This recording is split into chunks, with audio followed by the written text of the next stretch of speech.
প্রায় ২১ বছর পর সুনামগঞ্জের জেলা সদরে আসছেন বিএনপির ভারপ্রাপ্ত চেয়ারম্যান তারেক রহমান। আগামী ২২ জানুয়ারি বালুর মাঠে আয়োজিত নির্বাচনী সমাবেশে বক্তব্যের মাধ্যমে তিনি নির্বাচনী কার্যক্রম শুরু করবেন।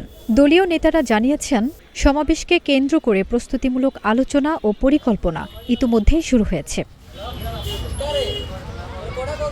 দলের কেন্দ্রীয় কমিটির সাংগঠনিক সম্পাদক জি.কে. গৌস বলেন, চূড়ান্ত কর্মসূচি এখনও আনুষ্ঠানিকভাবে ঘোষণা করা হয়নি। তবে তারেক রহমানের সুনামগঞ্জ আগমনের খবর জেলা বিএনপি ও অঙ্গ সংগঠনের মধ্যে ব্যাপক উৎসাহ সৃষ্টি করেছে। ২০০৪ সালের পর এটি জেলার রাজনৈতিক অঙ্গনে একটি ঐতিহাসিক সমাবেশ হিসেবে বিবেচিত হবে।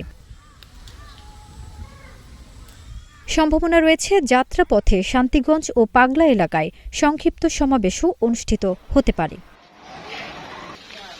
ফারজানা নিকিতা, নাগরিক প্রতিদিন।